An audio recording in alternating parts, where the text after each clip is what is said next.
Rights Declaration, and all of these other documents. The first point that I want to discuss with you is one democratic state, which is ODS, shall be established in the entire territory of historic Palestine between the Mediterranean Sea and the Jordan River as one country that belongs to its citizens, including, and here pay attention, all those who are currently live there and all those who were expelled over the past century and their descendants. Who lives in historic Palestine today? Current Israeli Jews, all right? All current Israeli Jews, current Palestinians, all right? And then those who were expelled from Palestine as a result of the various wars. So the citizens of the new state are all the Israelis of today, right? We are not excluding any Israeli out of this proposal. So all Israelis are entitled to stay. All Palestinians are entitled to stay. And in order to restore justice, all refugees are entitled to come back. So this is clear, right? The second point that we all have to pay attention to is that there is no division of the country. There is no partition of Palestine. It will stay one. The second point, the country shall be an independent, sovereign state with which all citizens enjoy equal rights and all can live in freedom and security. So the country is going to be an independent, sovereign state. All citizens enjoy equal rights. And when we talk about equal rights, they have the right to stand for elections. They have the rights to vote. They have the rights to participate in the political process. They have the right to be government, to hold their government accountable. All of these beautiful things.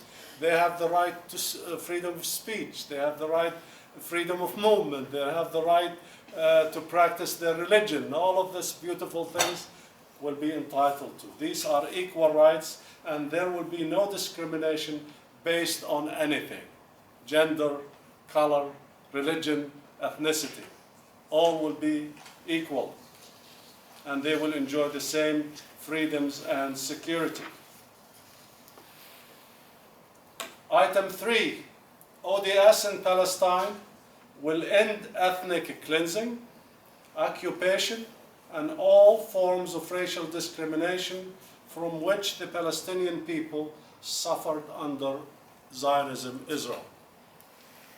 The crux of one democratic state is literally to restore justice and to create a system that is based on justice. And the only way you are going to create a system that is based on justice is by restoring the rights of the Palestinians that have been taken away from them. But we are not saying that the restoration of the right of the Palestinians have to be at the expense of the Israelis. We are saying that the Israelis also are entitled to these rights. 4, the reunified Palestine shall be a democracy in which all of its adult citizens shall enjoy equal rights to vote, stand for office, and contribute to the country's governance.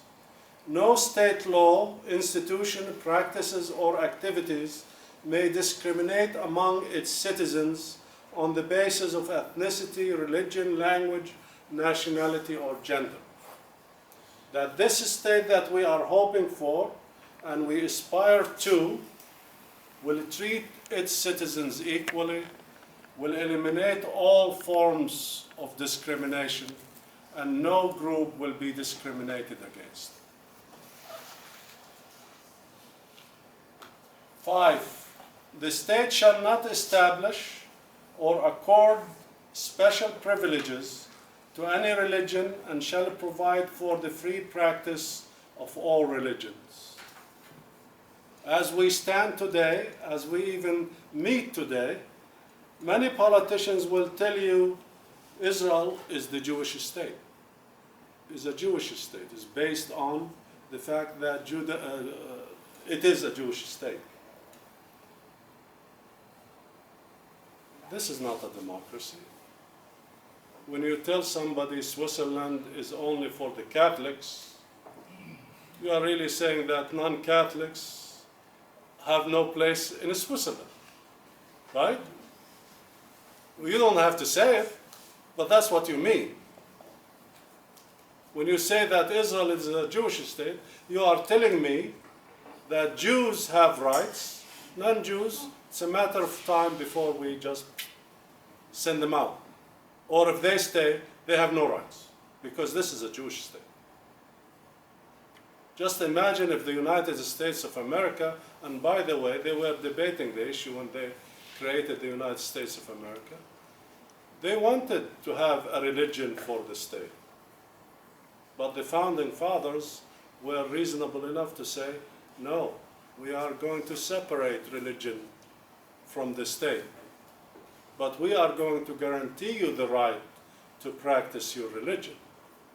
If you want to be a religious person and you go to church, the temple, the mosque, anywhere you want, you are entitled to that. You are entitled to practice your religion. But the state itself will not have a religion. That's the separation of state, church and state. The same thing. We want a state to be separated from religion, or has no religion of its own, but we want the people to have the right to practice their religion without impediment or without infringement. 6, one of the primary objectives of the new state is to enable the Palestinian refugees to realize their right of return to all the places from where they were expelled, rebuild their personal life, and participate in creating the new state. Private property of Palestinian refugees shall be restored and restitution and compensation arranged. The same thing. The Jewish National Fund that was established by the State of Israel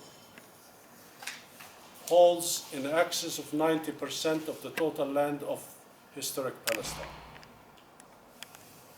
They own more than 90% of the total land of historic Palestine. And they hold it for the benefit of the Jews. So they own it. They took it away from the Palestinians by various means. The state took it away and gave it to the Jewish National Fund to hold it as a trust for the Jewish people. And only can be used to benefit the Jews. Now that 90% of the land is owned by the Palestinians and should go back to them. In the event that, let us say, my family owned a whole chunk of land in our ancestral home, and on top of that chunk of land that my family owned, now there is the factory for the engines for military crafts in Israel, built on the entire town. How would you solve this kind of problem? Could we just take the land out from underneath the factory and say it is ours and close down the factory? I'm sure there are ways of working things out when it comes to pieces of lands like that. Either we are entitled to equal value of the land, or another piece of land of equal value to the piece of land, etc. There are ways. But what we are saying, in principle, these Palestinians are entitled to their homes, to their properties, and restitution. Now, if you go to, for example, if you go to the city of Jaffa, if you go to the city of Haifa, you will find hundreds of houses that are empty. And if you look at the entrance of these houses, some of them literally have the name of the family on them, engraved in stones. These houses have owners. The owners are entitled to go back to their homes instead of keeping them empty. Now, the state has two kinds of land, public land and a private land. Private land, it ought to go to its owners. Public land, instead of being held for the benefit of the Jews, should be held for the benefit of everyone. Public land of the state shall belong to the nation as a whole, and all of its citizens shall have equal access to its use. The natural and economic resources of the country shall benefit all of its citizens. Number 8. The state shall provide the conditions for the free cultural expression by all of its citizens. It shall ensure that all languages, arts, and culture can flourish and develop freely. All citizens shall have equal rights to use their own dress, languages, and customs, and to express their cultural heritage free of insults or discrimination. So the people of Palestine, hopefully whether they are Jews or Christians, Muslims, or none of the above, they should enjoy these equal freedoms without any hindrance or insults. Same thing nowadays in the state of Israel. If you are a Jew, you are favored. If there is a job, there are certain jobs Israeli Palestinians cannot apply for, cannot hold.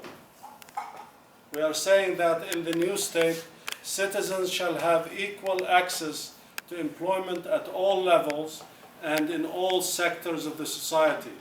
Employment shall not be determined or restricted by language, race, religion, gender, or nationality. Education and vocational training shall not be segregated or specialized in any way that impedes equal access of all citizens to employment and other opportunities to fulfill their talents and dreams. So equal opportunity when it comes to employment, training, and education. The last one, and this we borrowed directly from the transformation that took place in South Africa. The state shall uphold international law and seek the peaceful resolution of conflicts through negotiations and collective security in accordance with the United Nations Charter. The people of a unified Palestine shall reject racism and promote anti-racism, social, cultural, and political rights as set out in relevant United Nations covenants. The state shall seek to contribute to the establishment of a Middle East that will be free of all weapons of mass destruction. In the case of South Africa, apartheid South Africa, by the way,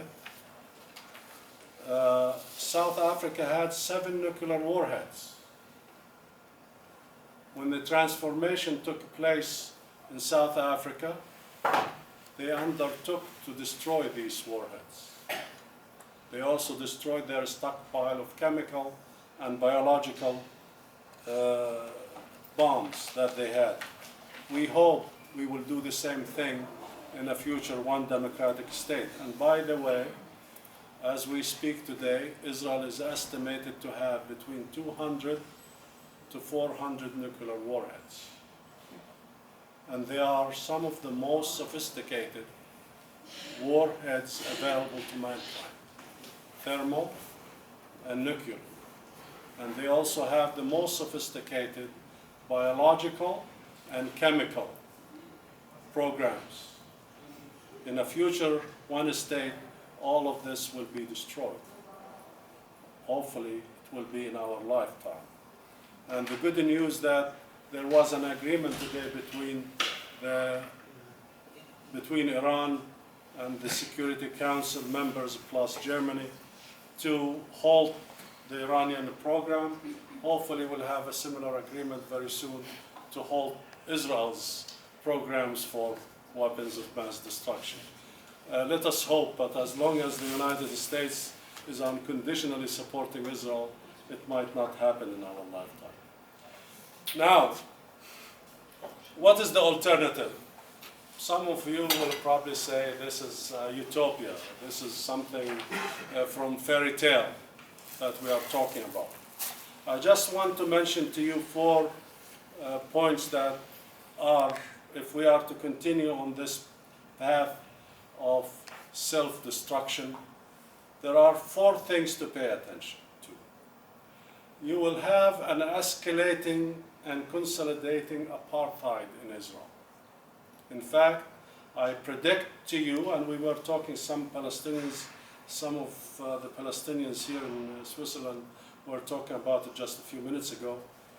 I think Israel is bent on the Zionification of Jerusalem.